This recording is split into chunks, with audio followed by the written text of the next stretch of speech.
Hello बच्चों, तो आज हम लोग पढ़ने वाले हैं क्लास 10th का मैथ चैप्टर 14 जिसका नाम है सांख्यिकी। तो हम लोग पढ़ेंगे 14.1। 14.1 में क्वेश्चन नंबर 1 है। यहाँ क्वेश्चन नंबर 1 है। क्वेश्चन नंबर 1 इस प्रकार से दिया गया है, घरों की, ये पौधों की संख्या है और दूसरा नंबर में घरों की संख्या दिया गया है। तो आगे हम लोग को हल करने के लिए 2 खंड और बनाना है और इसमें एक हो जाएगा x के लिए और दूसरा हो जाएगा f(x) के लिए। तो x का मान हम लोग का यहाँ रहेगा अब, और फिर f ये हो गया f का मान। तो और f और x दोनों का मान को हम लोग क्या करेंगे, गुना करके f(x) वाले में लिखेंगे। ठीक है, इसको हम लोग शॉर्ट में f कहते हैं और इसको x कहते हैं और इसको f(x) कहते हैं। ठीक है, तो चलिए हम लोग इसको हल करते हैं। देखिए, हल करने के लिए हम लोग को x में लिखना क्या है, तो x में हम लोग को क्या लिखना है वो हम बता रहे हैं आप लोगों को। देखिए, यहाँ 0 से 2 है, इसको माइनस मत पढ़िएगा, इसको माइनस नहीं पढ़ना है, इसको से पढ़ना है। 0 से 2 है और दूसरा में है 2 से 4, 4 से 6, 6 से 8, 8 से 10, 10 से 12, 12 से 14 है। और पौधों की संख्या में 1 है, 2 है, 1, 5, 6, 2, 3 है। ठीक है, तो देखिए x में हम लोगों को क्या लिखना है, ये जो जोड़े 0 और 2 को हम लोग जोड़ेंगे तो 2 ही होगा, और 2 में हम लोग 2 से भाग करें तो कितना आएगा, 1 आएगा। 2 में 2 से भाग करें तो 1 आएगा, तो यहाँ हम लोग लिखेंगे 1। ठीक है, और क्या करना है फिर आगे, ये जो 2 से 4 तक 2 से 4 दिया गया है इसको जोड़ लेना है और फिर इसमें क्या करना है, 2 से भाग दे देना है या इसके आधा कर देना है। जोड़ने के बाद इसको आधा कर दीजिए। देखिए 4 को है, यहाँ 4 है और यहाँ 2 है, तो 4 और 2 को जोड़ेंगे तो 6 होगा, और 6 का आधा कितना होता है, 6 का आधा होता है 3। यहाँ है 6 और 4 है, तो 6 4 कितना होता है, जोड़ने से 10 होता है, और 10 का आधा कितना होता है, 5 होता है, 5 लिख लेंगे। और यहाँ है 8 है और 6 है, तो 8 और 6 कितना होता है, जोड़ने से 14 होता है। 14 के आधा करेंगे तो कितना होगा, 7 हो जाएगा। और यहाँ 10 और 8 है, 10 और 8 को जोड़ेंगे तो कितना होगा, 18 होगा। तो 18 का आधा हम लोग क्या करेंगे तो 9 होगा। कितना होगा, 9 होगा। और यहाँ है 10 और 12, 10 और 12 को हम लोग जोड़ेंगे तो कितना हो जाएगा, 22 हो जाएगा। तो 22 को आधा हम लोग करेंगे तो 11 हो जाएगा। और यहाँ है 12 और 14, 12 और 14 जोड़ेंगे तो 20 6 26 होता है। तो 26 का आधा करें तो ये हो जाएगा 13, 13 हो गया। ये तो हो गया। अब अगला हम लोग क्या करेंगे, देखिए यहाँ f है, यहाँ x है, और यहाँ दिया गया है f(x). f(x) में हम लोग क्या करेंगे कि ये जो f दिया गया है और x है, तो इन दोनों को हम लोग गुणा करके इसमें लिखेंगे f(x) में। ठीक है, f(x) में हम लोग लिखेंगे। तो देखिए 2 से 1 से 1 में हम लोग गुना करें तो 1 ही होता है। कितना होता है, 1 में 1 से अगर गुना किया जाए तो 1 ही होता है। और 2 में 3 से गुना किया जाए कितना होगा, 2 में अगर 3 से गुना किया जाए तो ये होता है 3 दूनी 6 होता है, 6। और 5 से 1 में गुना किया जाए तो 5 ही होता है, 5 हो जाएगा। और 7 से 5 में गुना किया जाए तो 5 से 35 होता है। 9 से 6 में गुना किया जाए तो 9 6 के 54 होता है। 11 में 2 से गुना किया जाए तो 22 होता है, 22 हो जाएगा यहाँ। और 13 में 3 से गुना किया जाए तो 13 3 39 होता है, 39 हो गया।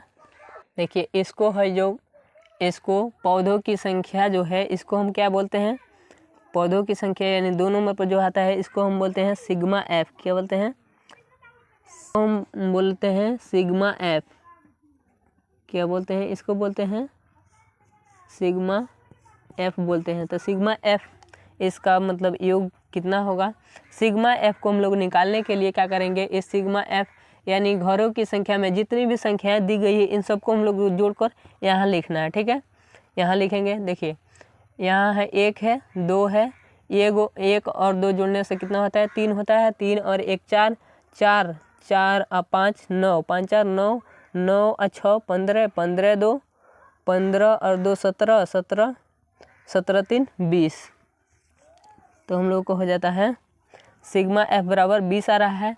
और अब हम लोग क्या करेंगे, ये एफ एक्स वाला जो मान है इसको हम बोलते हैं सिग्मा एफ एक्स। क्या बोलते हैं इसको? हम लोग बोलते हैं सिग्मा एफ एक्स। यहाँ बना लेंगे सिग्मा एफ एक्स बराबर, अब इन सब को क्या करेंगे जोड़कर सिग्मा एफ एक्स के बराबर में लिखेंगे। तो ये हो जाएगा, यहाँ इसको इस संख्या को हम लोग जोड़ेंगे तो ये हो जाएगा सिग्मा एफ एक्स बटा सिग्मा एफ एक्स बराबर हो जाएगा 162। कुल योग इसका कितना होगा? 162 होगा। ठीक है, सिग्मा एफ एक्स का मान होगा, कुल योग होगा 162। अब हम लोग इसका माध्य निकालेंगे। क्या निकालेंगे? माध्य। तो माध्य का सूत्र लिखेंगे। माध्य बराबर होता है सिग्मा एफ एक्स बटा सिग्मा एफ। क्या होता है? माध्य बराबर होता है सिग्मा एफ एक्स बटा सिग्मा एफ। तो देखिए ये सिग्मा एफ एक्स है और ये सिग्मा एफ है, तो इसको हम लोग बटे के ऊपर लिखते हैं और सिग्मा एफ को बटे के नीचे लिखते हैं। माध्य का सूत्र लिखेंगे। इस वीडियो में जो हम हल किए हैं ये थोड़ा नीचे हो गया है, आप लोगों को दिखाई नहीं दे रहा होगा, इसलिए हम अब इसको इस साइड करते हैं। ठीक है, माध्य का सूत्र लिखेंगे। माध्य बराबर होता है सिग्मा एफ एक्स बटा सिग्मा एफ होता है, सिग्मा एफ। तो अब माध्य को हम लोग सूत्र लिखेंगे। ठीक है, सूत्र लिख दिए हैं, अब इसका मान रखेंगे। ठीक है, माध्य बराबर, देखिए सिग्मा एफ का मान है 162। कितना है? 162। तो 162 को 162 लिखेंगे। उसके बाद सिग्मा एफ का मान हम लोगों का आया है 20। कितना आया है? 20 आया है, तो 20 लिखेंगे। अब इसको कटने वाला होगा, कटा देंगे, आसानी से कट जाएगा। 8.1 से यह कट जाएगा 162 और 20, तो हम लोग का माध्य बराबर हो जाएगा, माध्य बराबर हो गया 8.1। ये हो गया हम लोगों का आंसर। ठीक है,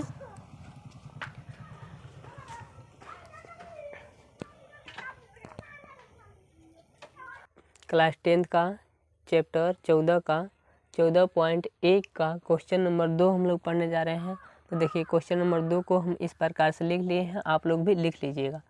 देखिए क्वेश्चन नंबर 2 में कह रहा है किसी फैक्ट्री के 50 श्रमिकों की दैनिक मजदूरी के निम्नलिखित बंटन विचार कीजिए। बंटन दिया गया है और इसको हम लोगों को क्या करना है? हल करना है। यानी दैनिक मजदूरी, जितने भी फैक्ट्री में मजदूर हैं उनकी क्या करना है? दैनिक मजदूरी निकालना है, यानी हम लोगों को माध्य निकालना है। तो माध्य हम लोग निकाल देंगे तो क्या होगा? जितने भी फैक्ट्री में मजदूरी करने वाले श्रमिक लोग हैं उनके दैनिक मजदूरी निकल जाएगा। ठीक है, तो आइए हम लोग इसका माध्य निकाल कर देख रहे हैं। देखिए पहले है 100 से 120, तो 100 और 120 को हम लोग क्या करेंगे? ऐड कर देंगे, यानी जोड़ देंगे। तो 100 और 120 को हम लोग जोड़ेंगे तो हो जाएगा 220। तो 220 को हम लोग आधा करेंगे तो 220 का आधा कितना होता है? 110 होता है। 220 का आधा कितना होता है? 110 होता है।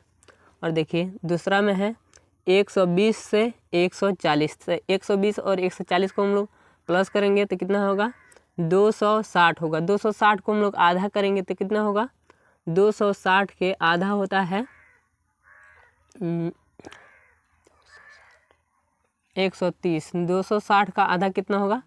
130 होगा, 130 हो जाएगा। देखिए तीसरा में है 140 से 160, तो इसको हम लोग ऐड करेंगे तो कितना, प्लस करेंगे कितना होगा? 200 और 300। 300 का आधा कितना होता है? 300 का आधा होता है 150, लिख लेंगे एक्स वाले में। और तीसरा में है 160 से 180, इस दोनों को हम लोग जोड़ेंगे तो कितना हो जाएगा? 200 और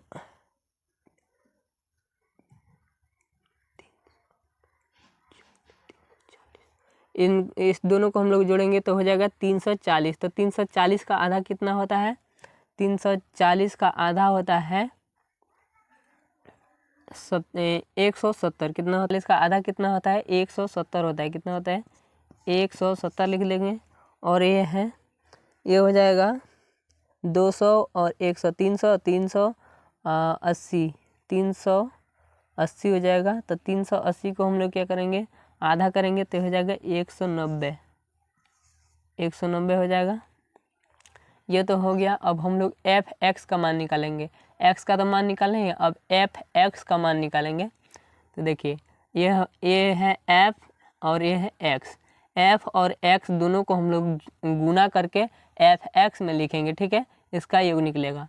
ये श्रमिकों की संख्या है यानी एफ है, और ये एक्स हम लोग लिखे हैं और एफ एक्स लिखे हैं, ठीक है। और श्रमिकों की संख्या कितना कर रहा है, श्रमिकों की संख्या क्वेश्चन में दिया है 50। श्रमिकों की संख्या कितना दिया है 50, यानी हम लोग इसको जोड़ेंगे तो संख्या आएगा 50। सिग्मा एफ एक्स इसको बोलते हैं सिग्मा एफ बोलते हैं इसको। तो इसको जोड़ेंगे तो हो जाएगा, ये कितना हो जाएगा 50 हो जाएगा, क्योंकि दैनिक मजदूरों की संख्या कितना दिया है 50 दिया है। तो इसलिए हम लोग जितना दिया है उतना ही होगा, गड़बड़ कुछ नहीं होगा, एकदम 50 ही होगा। इसमें जोड़कर देख लीजिएगा 50 आएगा। तो सिग्मा एफ हम लोग का आ गया 50।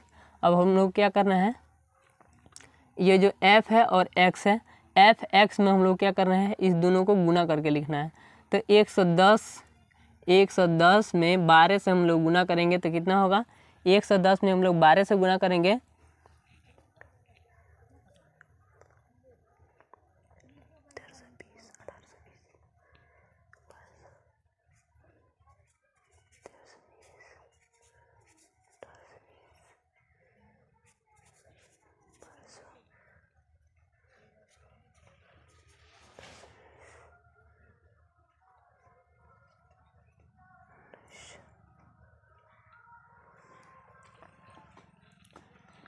एक 110 में 12 से हम लोग गुना करेंगे तो कितना हो जाएगा, ये हो जाएगा 1320। 110 में 12 से गुना करेंगे तो ये हो जाएगा 1320 हो जाएगा, 1320। और 130 में हम लोग 14 से गुना करेंगे तो कितना हो जाएगा, ये हो जाएगा 130 में हम लोग 14 से गुना करेंगे तो ये हो जाएगा 1820। कितना हो जाएगा, ये हो जाएगा 1820 हो जाएगा। और 150 में हम लोग 8 से गुना करेंगे तो कितना हो जाएगा, 1200 हो जाएगा। 150 में 8 से गुना करेंगे तो हो जाएगा 1200। और 170 में 6 से गुना करेंगे तो कितना हो जाएगा, 170 में 6 से गुना करेंगे तो ये हो जाएगा हम लोगों का 1020। कितना हो जाएगा, 1020 हो जाएगा, 1020, ठीक है। और 190 में हम लोग 10 से गुना करेंगे, 190 में हम लोग 10 से गुना करेंगे तो ये हो जाएगा 1900। कितना हो जाएगा, ये हो जाएगा 1900 हो जाएगा। अब हम लोग क्या करना है, सिग्मा एफ का मान तो 50 निकल गया है। अब इसको हम लोग बोलते हैं सिग्मा एफ एक्स। तो सिग्मा एफ एक्स का हम लोग मान निकालेंगे, सिग्मा एफ एक्स बराबर सिग्मा एफ एक्स, यानी इन सब को क्या करना है, जोड़ देना है, जोड़कर और यहाँ लिखना है सिग्मा एफ एक्स का मान निकल जाएगा, ठीक है।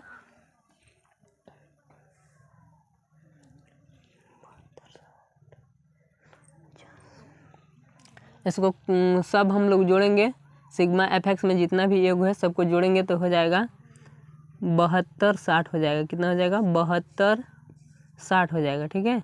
ये सिग्मा एफ एक्स का मान निकल गया, ये सिग्मा का मान निकल गया।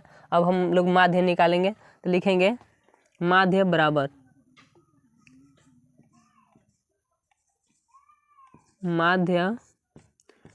होता है सिग्मा एफ एक्स बटे होता है सिग्मा एफ। तो सिग्मा एफ एक्स माध्य का हम लोग सूत्र लिख दिए। अब सिग्मा एफ एक्स बटे सिग्मा एफ पर हम लोग रखेंगे तो आंसर आ जाएगा। देखिए पहले है बाटे के ऊपर सिग्मा एफ एक्स, तो सिग्मा एफ एक्स का मान हम लोग कितना आया है, 7260 आया है। तो हम लोग लिखेंगे सिग्मा एफ एक्स की जगह पर 7260 बटे सिग्मा एफ का मान कितना आया, सिग्मा एफ का मान आया है 50, लिखेंगे 50, ठीक है। अब इसको कटने वाला है तो कटा देंगे, हम लोगों का दैनिक मजदूरी जो श्रमिकों का जो दैनिक मजदूरी है वो निकल जाएगा, ठीक है। अब हम इसको क्या करेंगे, कटा देंगे।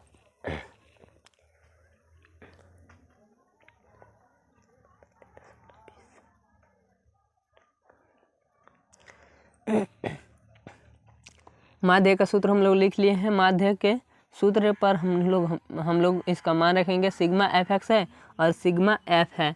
तो सिग्मा एफ एक्स के जगह पर सिग्मा एफ एक्स का मान रखेंगे, सिग्मा एफ के जगह पर सिग्मा एफ का मान रख दिए। अब इसको हम लोग क्या करना है, कटा देना है, ठीक है।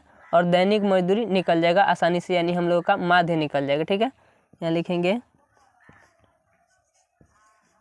माध्य बराबर